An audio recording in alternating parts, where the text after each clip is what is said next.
tayo'y makinig. Halina, halina, kwentuhan na. Ikaw ay matuto sa mga kwento ko. Isip ay lalago, wastong asal mabubuo. Buksan ang aklat sa mga eksenang nakakagulat. Mga bidang kahanahanga, tatatak sa iyong puso't diwa. Sa piling ni nanay na lagi kong gabay, tiyak ang kwentuhay walang humpay. Tayo'y makinig, tayo'y makinig. Halina, halina, kwentuhan na. Ikaw ay matuto sa mga kwento ko. Isip ay lalago, wastong asal mabubuo.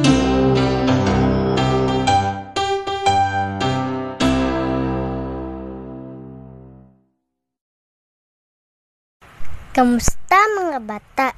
Oras naman ng ating kwentuhanan. Halina't makinig ng kwento na sigurado kapupulutan ng aral. Ang kwento natin ngayon ay tungkol kay Paulo na ayaw mag-aral.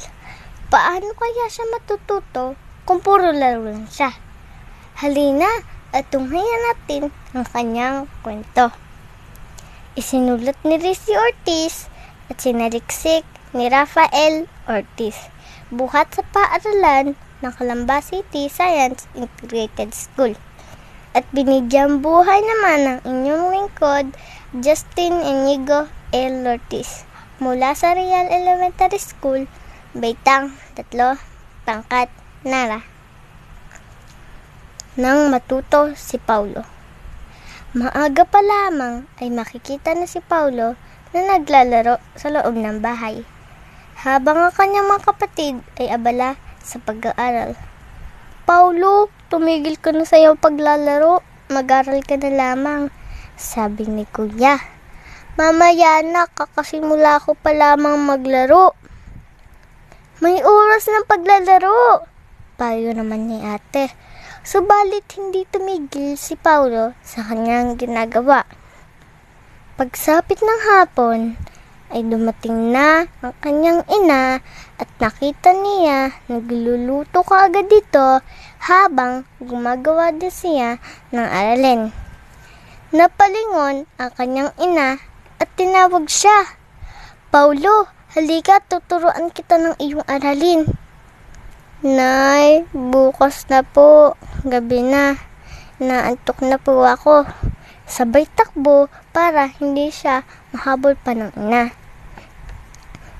Nang sumunod na araw, nakita ni Paulo na may pinapanood ang kanyang mga kapatid. Puro guro ito na abala sa paggawa ng mga aaralin na mag-aaral. Doon, naisip ni Paulo kung gaano ang hirap ng mga guro para lang matuto ang mga bata.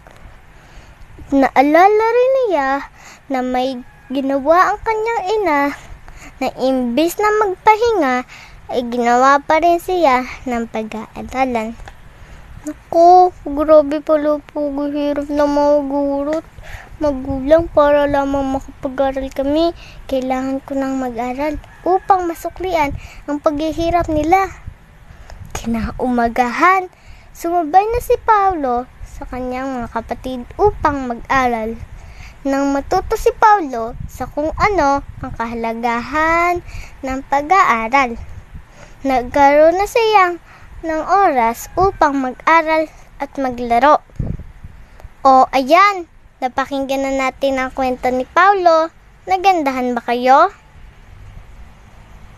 Anong aral ang napulot nyo sa kwento? Tama! Dapat natin pahalagahan ang pagsakripisyo at pagmamahal sa atin dahil ginawa nila ito para sa ikagaganda ng ating kinabukasan. O mga bata, sa susunod na kwentuhanan muli, paalam! Buksan ang aklat sa mga eksenang nakakagulat. Mga bidang kahangahan, punso't hiwa.